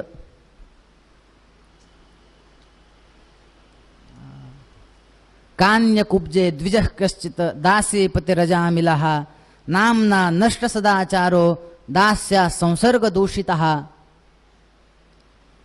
कान्यकुब्ज नावाच्या नगरामध्ये अजामिळ नावाचा ब्राह्मण राहायचा. वस्तुतः अजामिळाचं जर आपण पूर्वचरित्र बघितलं, अजामिळ किती चांगला होता हो, होता की नाही? अजामिळ ब्राह्मण होता, वेदवेत्ता होता, म्हणजे दररोज यज्ञ केल्याशिवाय एक अन्नाचा घास खायचा नाही. वैश्वदेव दररोज करायचा.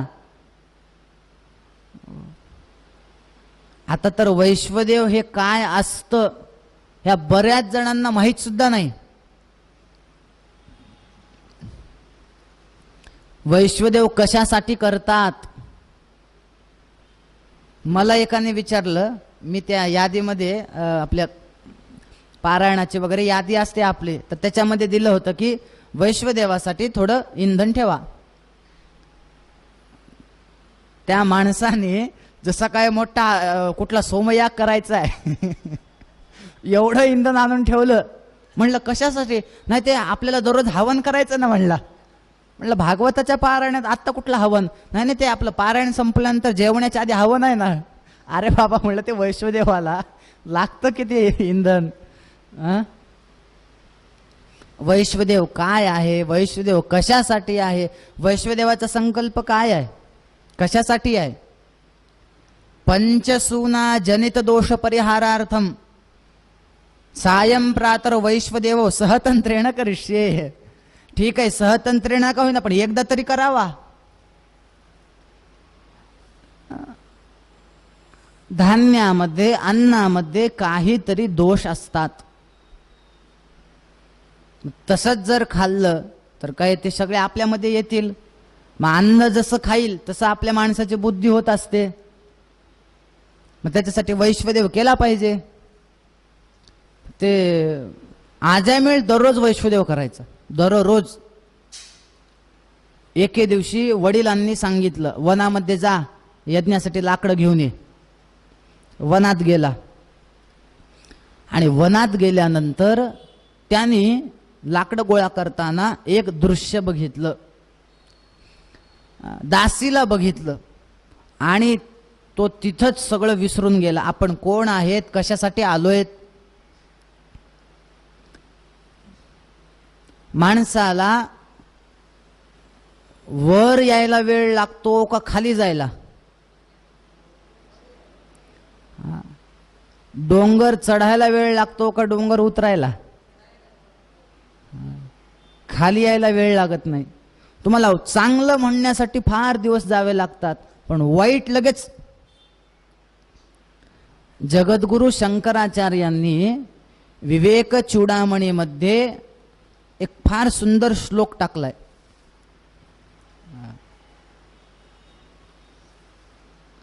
लक्ष्यच्युतंचेत यदि चित्तमीशम बहिर्मुखं सन् निपतेत पतस्ततः प्रमादतः प्रच्युत केलिकंदुकः सोपान पंक्तौ पतितो यथा तथा. आता इथं पायऱ्या आहेत की नाही, आपण वर येतो. एक कृती करून बघायची. त्या पायऱ्यात, ते जे पायऱ्या आहेत, एक चेंडू सोडायचा, बॉल. त्याला खाली जायला वेळ लागतो. त्या बॉलला कसा जातो? पटपट पटपट पटपट खाली जातो की नाही? तसं म्हणे, लक्ष्यच्युतंचेत यदि चित्तमीशम. माणसाचं मन जर त्या लक्ष्यापासून बाजूला गेलं, कसा घरंगळत खाली येईल. काही काहीचं चरित्र असतं बघा. चांगला होतो पूर्वी माणूस, काय झालं की काय नाही की कोणाच्या संगतीत आला की आणि व्यसनाच्या आहारी गेला, म्हणतो की नाही आपण. अजामिळाचं तसंच झालं. सगळं चांगलं होतं. वनामध्ये त्या वेश्येला बघितलं, मन बिघडलं. तिला जाऊन विचारलं, तू माझ्यासोबत राहणार का? ह्याने सांगितलं तुम्हाला माझं पालन पोषण करणार? म्हणे हो. मग राहणार. 88 वर्षाचा झाला, तेवढं वर्ष तो वेश्येसोबत राहतो. त्याला 10 मुलं झाली म्हणे. हा काय करायचा? अजामिळ लोकांना मारायचा, पापाचरण करायचा, बायकोंना मुलाबाळांना खाऊ पिऊ घालायचा. त्याचा दररोजचा नियमच हा. दुसऱ्यांना त्रास द्यायचा आणि आपण जीवन निर्वाह करायचा. कधीही पुण्यकर्म तो करायचा नाही. बरेच दिवस झाले. एके दिवशी असं झालं की अजामिळ घरी नसताना त्यांच्या घरी काही साधू आले.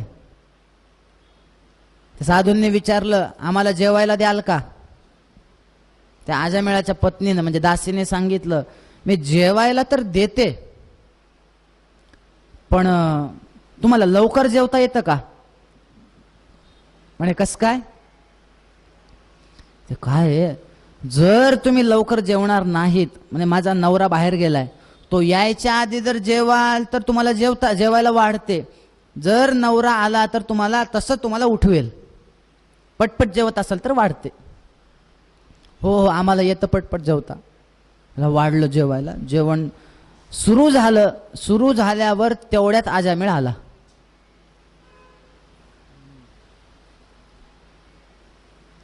बहुतेक अजामिळ हा नैयायिक होता. नैयायिक म्हणजे न्यायशास्त्र शिकलेला. का माहितीये? ते नैयायिक काय करतात म्हणे, त्यांना प्रत्यक्ष जरी एखादं हे झालं तर ते अनुमानाने सिद्ध करण्याचा प्रयत्न करतात.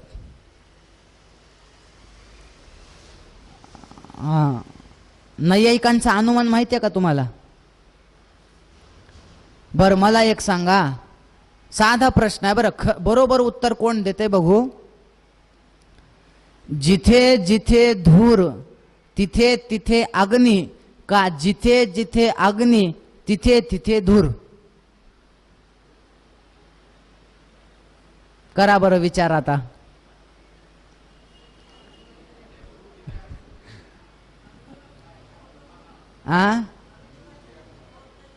मग सांगा ना, माझा प्रश्न काय आहे? जिथे जिथे धूर तिथे तिथे अग्नी. फायनल? होय पुंडलिक काकू, कसं करायचं सांगा.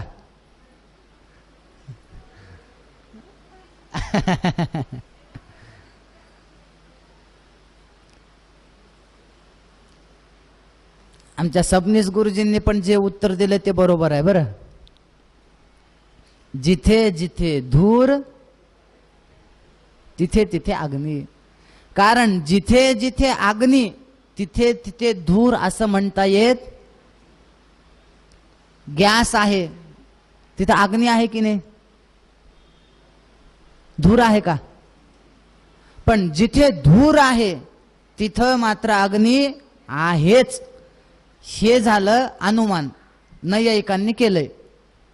हे जसं असतं की नाही तसं हा अजामिळाने काय केलं माहितीये? मी अजामिळाला नैयायिक का म्हणालो, ते अजामिळ बाहेर आले आले एवढ्या मोठ्या चपला बघितल्या.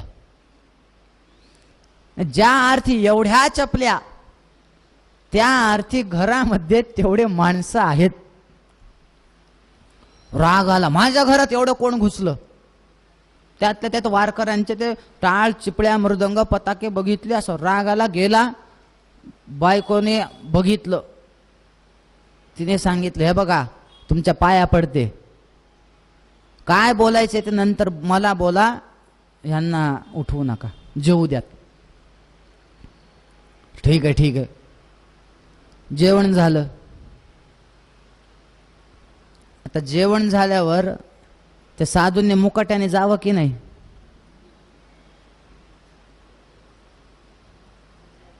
त्या अजामिळाकडे गेले. अजामिळा म्हणे काय? जेवण आम्ही केलंय, पण दक्षिणेशिवाय जेवण पूर्ण होत नाही, मग दक्षिणा द्या. अजामिळ म्हणाला फुकटचं खाता ते खाता, तुम्हाला दक्षिणा पाहिजे, जाता की नाही म्हणलं मुकाट्यानं. पण कसं आहे की संत हे कधीही कुणाच्या घरचं फुकटचं खात त्याचं काही ना काही कल्याण करूनच जातात, फुकटचं खात नाहीत. मी देणार नाही दक्षिणा. ऋषींनी त्या साधूंनी, अरे आमची दक्षिणा तरी ऐक म्हणे. काय आहे मागा. ह्यांनी सांगितलं तुला आता एक मुलगा होणार आहे तुझ्या बायकोला, त्याचं नाव फक्त तू नारायण असं ठेव. एवढंच आहे का? ठीक आहे म्हणे, काय हरकत नाही, जा ठेवतो. पुढे जाऊन त्याच नारायण नावाने त्याचा उद्धार झालाय. म्हणून मुलांचे नाव काय ठेवावेत हे तरी या चरित्रातून शिकलं पाहिजे. काय नाव ठेवावेत काय नाही, काही नावं ठेवतात काही. आता पूर्वीचे जे नावं होते त्याला अर्थ होता. आता तर एक नवीन फॅशन निघाली म्हणे.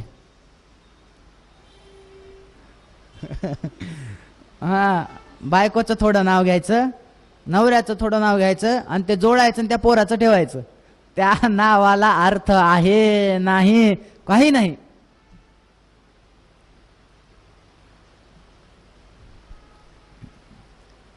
तसं नाही. नाव काय ठेवावं. मी तर एके ठिकाणी गेलो होतो, त्यांच्या मुलाचं नाव टॉमी होतं.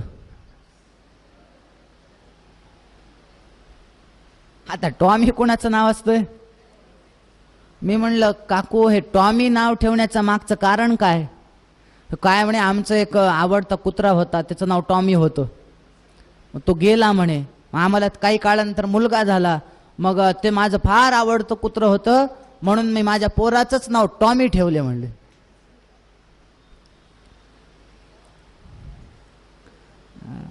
म्हणजे अजामिळाच्या चरित्रातून आपण एवढं तरी शिकावं की आपल्याला मुलगा काय झाल्यानंतर काय नावं ठेवावीत. देवाचं नाव ठेवलं, पोराला बोलवण्याच्या का ह्याच्यात आपल्याकडून मुखातून देवाचं नाव निघेल, काय हरकत नाही, जा ठेवतो नारायण नाव. तर ऋषी गेले, मुलगा झाला, त्याचं नाव ठेवलं नारायण. उठता बसता आता हे सगळ्यात छोटा मुलगा आवडता, नारायणाने जेवलं. नारायणाचं जेवण झालं का, नारायण झोपला का, नारायण उठला का, नारायण कुठे गेलाय, नारायण खेळून आला का, नारायण शाळेतून आला का, उठता बसता नारायण. बघता बघता त्याचा प्राण जाण्याची वेळ जवळ आली आणि मरायला टेकला. तेवढ्यामध्ये 3 यमदूत त्याला घेण्यासाठी आले. त्याला घेऊन जाणार, प्राण खेचणार. तेवढ्यात तिथं 4 देवदूत आले. ह्यांनी सांगितलं अजिबात घेऊन जायचं नाही याला. देवदूत म्हणाले घेऊन जायचं नाही. विष्णुदूतांनी अडवलं, घेऊन जायचं नाही म्हणे. का बरं. हा पापी आहे अजामिळ, आम्ही घेऊन जाणार. विष्णुदूतांनी सांगितलं हा जरी पापी असेल पण मरताना यांनी अंत्यकाळी नारायण अशी हाक मारली. ते यमदूताला बघितल्यानंतर अजामिळ काय म्हणाला, नारायणा अशी हाक मारली. कोणाला. मुलाला हाक मारली. यमदूतांनी सांगितलं मान्य आहे, हा नारायण म्हणालाय पण तुमच्या देवाचं नाव घेतलं नाही आणि ह्याने याच्या मुलाला हाक मारली, म्हणून आम्ही याला घेऊन जाणार नरकात. विष्णुदूत म्हणाले मला एक सांगा, याच्यावरून आमच्या देवाचं नाव पडलंय का त्या देवावरून ह्याचं नाव, आधी कोण आहे ते सांगा म्हणले. तुमचा देव. हा मग म्हणजे नाही, आम्ही ह्याने आमच्या मालकाचं नाव घेतलं, आम्ही ह्याला घेऊन जाणार वैकुंठात. तो काय करावं, ह्याने पाप केलंय फार. नाही आम्ही घेऊन जाणार. विष्णुदूतांनी सांगितलं घेऊन जाऊ देणार नाहीत. तुम्हाला धर्म माहितीये का. यमदूतांनी सांगितलं माहितीये. काय धर्माची व्याख्या. धर्माच्या अनेक व्याख्या आहेत. धारणात धर्ममित्याहु धर्मोधारयते प्रजा आपल्या महाभारतातली आहे. त्याच्यानंतर धरती लोकान ध्रियते पुण्यात्मभिः इति वा धर्मः. धर्म म्हणजे काय? ध्रियते पुण्यात्मभिः इति वा धर्मः. मी एक वाक्य सांगतो बघा, पटतंय का? संत हे धर्माने वागत नाहीत. पटतंय का हो? नाही ना.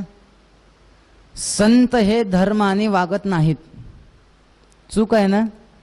आता पुढचं आहे का? संत धर्माने वागत नाहीत, पण संत जे वागतात तो धर्म आहे. म्हणजे काय झालं? ध्रियते पुण्यात्मभिः इति वा धर्मः. संत ज्याचं आचरण करतात तो धर्म. धर्माच्या अनेक व्याख्या आहेत. या यमदूतांनी सांगितलं, मी सांगतो धर्म म्हणजे काय.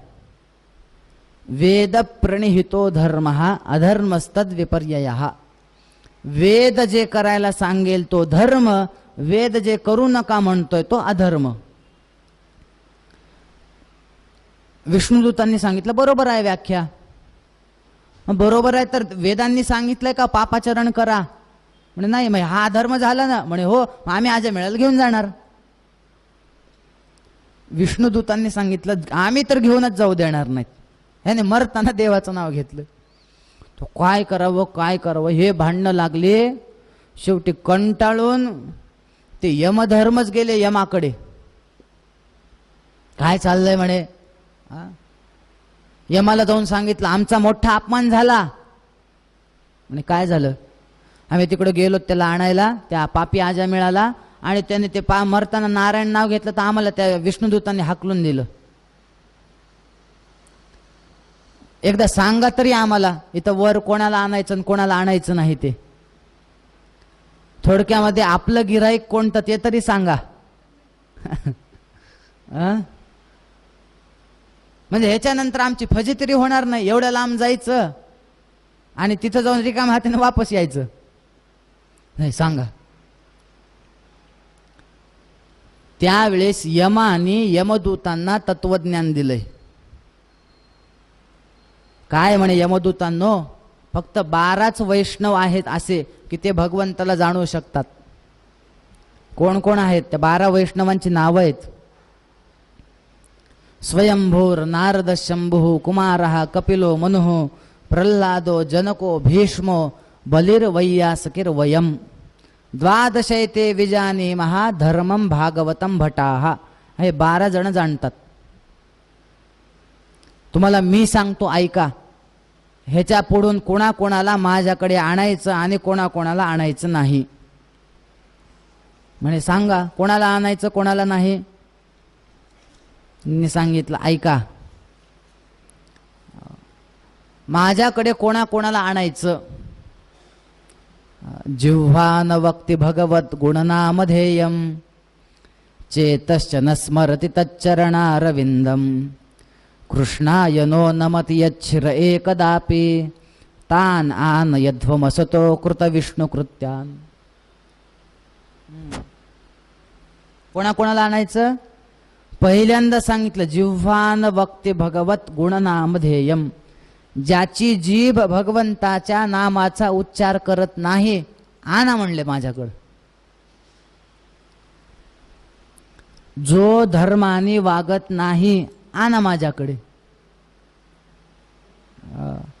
लोकांना आपल्या धर्मानुसार वागण्याची लाज वाटते. बऱ्याच जणांना धोतर नेसायची पण लाज वाटते. हिंदूंना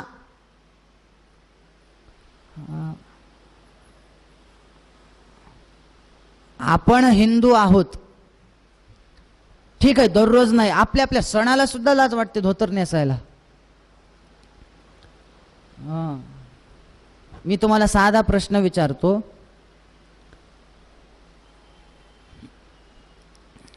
आपण आपल्या धर्मासारखं वागण्यासाठी लाजावं का? कपाळाला कुंकू लावण्याची सुद्धा बऱ्याच जणांना लाज वाटते. म्हणून पूज्य आप्पा वरदानंद भारती म्हणतात म्हणे की आता बस झालं, गर्व से कहो हम हिंदू है. खूप दिवस झाले आता गर्व से कहो हम हिंदू है. आता गर्व से दिखावो हम हिंदू है. दाखवलं पाहिजे की आपण हिंदू आहोत. मी असं ऐकलंय की काय तिथे जेव्हा पूज्य आप्पा वरदानंद भारती आयुर्वेदाचे मोठे डॉक्टर, पुण्याला ते मोठे ते आयुर्वेदात, तर तिथं ते डॉक्टरांनी सांगितलं म्हणे ते ऑपरेशन थिएटरमध्ये तुम्ही यायचं नाही म्हणे. का बरं? ते धोतर वगैरे तुम्ही नेसता, चालत नाही, सगळं आम्हाला शुद्धता लागते म्हणे. धोतर अजिबात धोत्रावर यायचं नाही. आप्पा म्हणाले मला एक सांगा, तुम्ही पॅन्ट घालता म्हणे हो. खरं खरं सांगायचं, पॅन्ट आपण रोज धुतो का? नाही ना. कमीत कमी 2 ते 3 दिवसाला एकदा आपण पॅन्ट धुतो. म्हणे तुम्ही पॅन्ट 2-3 दिवसाला धुता, आम्ही आमचे धोत्र रोज धुतो. पवित्र तुम्ही की आम्ही? आम्हाला मध्ये येऊ देत नाहीत का तुम्ही? कॉलेजमध्ये जायला तुम्हाला खोटं वाटेल, मी माझं 10वी 12वी BA चे 3 वर्ष, MA चे 2 वर्ष सगळं धोत्रावर गेलेलं आहे. अजिबात मला कधी वाटलं नाही की धोत्रावर गेल्यानंतर वर्गातले काय म्हणतील. अजिबात नाही. उलट मला तर कधी कधी त्या धोत्राचा फायदा व्हायचा. ते पेपरमध्ये ते तपासायला येतात बघा स्क्वॉड वगैरे, ते माझ्याजवळ आले की मला तपासायचं जाऊच द्या, ते जवळ महाराज दिसतात म्हणून पाया पडून निघून जायचे. ह्याचा अर्थ मी कधी चिठ्ठ्या नेल्या नाहीत काय, त्याचा फायदा घेतला नाही. पण आपल्या धर्मानुसार वागण्यासाठी आपल्याला लाज वाटता कामा नये. जो धर्माने वागत नाही ना, आणा म्हणले माझ्याकडे. चेतश्च न स्मरति चरणारविंदम, ज्याचं मस्तक कधीच भगवंतापुढे लीन होत नाही, आणा माझ्याकडे. मग कोणाला आणायचं नाही? ज्याच्या मुखामध्ये भगवत नाम आहे असं समजा की त्याच्या शरीरावर माझा शिक्का आहे. त्याला आणणं तर जाऊ द्या, त्यांच्याकडे बघूच नका म्हणले तुम्ही. आणि ह्या यमदूतांचा किंवा ते खाली यम आणि विष्णुदूतांचा सगळा संवाद चालू असताना त्या आजामेळाने बघितलं. त्याला मग लक्षात आलं आपण किती मोठी चूक केली. देवाने मला काय काय दिलं आणि मी त्याला विसरलो. लोक म्हणतात देवाने आम्हाला काहीच दिलं नाही. मी तुम्हाला प्रश्न विचारतो, आता इथं बरेच जण डॉक्टर पण असतील श्रोत्यांमध्ये, एका डोळ्याची किंमत किती? देवाने 2 डोळे दिलेत, 2 कान दिलेत, पाय दिलेत, हात दिलेत. एका हृदयाची किंमत, मेंदूची किंमत, एका दाताची किंमत किती सांगा बरं? किती रुपयाला एक दात? 3000.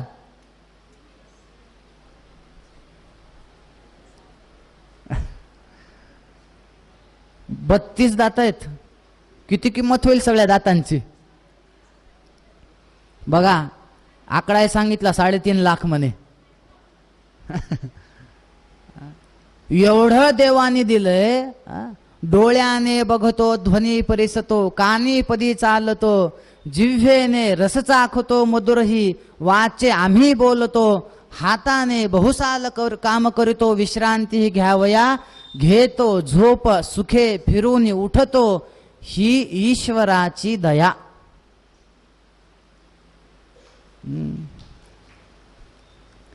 घेतो झोप सुखे फिरून उठतो. झोपल्यानंतर कोणी सांगा बरं, झोपताना मी तुम्हाला 101% लिहून देतो की मी झोपल्यानंतर उद्या सकाळी उठणारच आहे, सांगता येईल का कोणाला? तुम्ही किती खाली धावपळ करा, देवाच्या हातात एक बटन आहे. आपल्याला जर थंडी वाजली की आपण एसीचं बटन बंद करतो की नाही?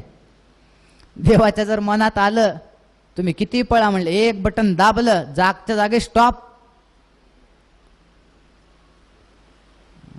आजा मिळाला वाईट वाटलं, अरे मी हे काय केलं. त्या भगवंताला विचारलं, एवढा दयाळू असणारा भगवंत माझ्या मुलाचं नाव घेतलं, पण आपल्या नावाचं तादात्म्य करून मला ज्याने मुक्त केलं त्याला मी विसरलो. मग आता काय करायचं? भागवतात असं नाहीये की आजामिळ तिथंच मुक्त झाला. त्याने प्रायश्चित्त घेतलंय, वनात गेलाय, तप केलंय आणि मग मुक्त झालाय. एवढं या नामस्मरणाचं महत्व आहे. मग तुम्ही नाम मुद्दावून घ्या, नाही चुकून घ्या, पण त्याचं महत्व आहे. मला सांगा, आता आरती आपण करतो, कर्पूर गौरम म्हणतो, ते कापूर लावलं, लक्ष नसताना चुकून जर हाताला स्पर्श झाला, आपण असं म्हणावं का माझं लक्षच नव्हतं, मला अग्नी कसं काय पोळला? दाहकत्व हा अग्नीचा धर्म आहे. त्याचा स्पर्श चुकून होऊ द्यात, न लक्ष असताना कसंही होऊ द्यात, ते जसं तुम्हाला पोळणारच आहे, तसं नाम मनातून घ्या किंवा कसंही घ्या, ते नाम तुम्हाला तारणारच आहे.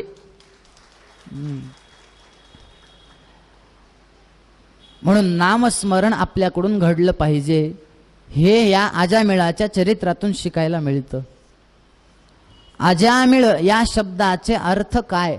श्रीधरी वंशीधरी जर टीका बघितली तर त्याच्यामध्ये अजामिळ शब्दाचे अनेक अर्थ केलेत. अजामिळ, एक दोन चार अर्थ सांगतो. अजया नाम प्रकृत्या ज्ञानस्य मीलहा मीलनम तिरोभावः यस्य सहा.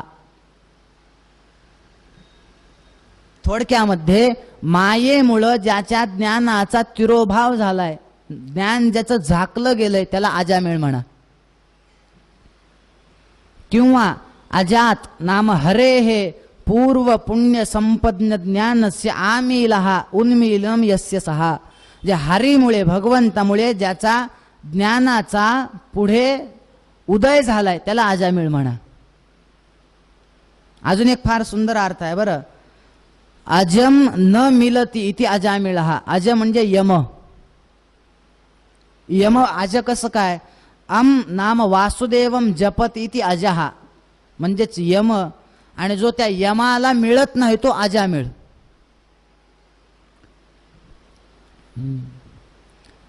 असं म्हणतात की हे अजामिळाचं जो कोणी चरित्र ऐकेल आणि ऐकल्यानंतर त्याच्याप्रमाणे जो वागेल, त्याला शेवटी भगवंताचं स्मरण होतं. षष्ठ स्कंदामध्ये अजामिळाचं चरित्र सांगितलं. परीक्षित राजाने विचारलं, शुकाचार्य कृपा करा आणि मला एक सांगा की ते हिरण्याक्ष आणि हिरण्यकशिपू दोन भाऊ जे जन्माला आले होते, वराह अवतार घेतल्यानंतर त्या हिरण्याक्षाचा ज्यांनी वध केला, असे भगवान वराह, ते हिरण्याक्ष मेला, ठीक आहे, तो दुसरा भाऊ जो होता हिरण्यकशिपू, त्याला कोणी मारलं? म्हणे त्याला साक्षात नरसिंहांनी मारलं. तो नरसिंह कोण आहेत, कसा अवतार घेतला? त्या मी असं ऐकलंय हिरण्याक्षाच्या मुला त्या हिरण्यकशिपूने प्रल्हादाला फार त्रास दिलाय, तो प्रल्हाद कोण आहे ते सांगा. त्यानंतर कोणत्या मन्वंतरामध्ये भगवंत कोणता अवतार घेतात ते सांगा. मग त्या एका मन्वंतरामध्ये हरी अवतार आहे, एका मन्वंतरामध्ये समुद्र मंथन झालेलं आहे, एका मन्वंतरामध्ये वामन अवतार आहे. कृपा करा ते सगळे अवतार कसे झाले आणि आम्हाला सगळ्या अवतारांचंच पण चरित्र सांगा, सूर्यवंश पण सांगा आणि चंद्रवंश पण सांगा की ज्या वंशामध्ये साक्षात गोपाल कृष्ण जन्माला आले. म्हणे राजा, तुझ्या सगळ्या प्रश्नाची मी उत्तर देतो, फक्त ते उत्तर आपला ब्रेक झाल्यानंतर देतो म्हणाले. आता आपण एक थोडा ब्रेक घेऊयात आणि पुढचा भाग त्यानंतर सुरू करूयात. गोपाल कृष्ण भगवान की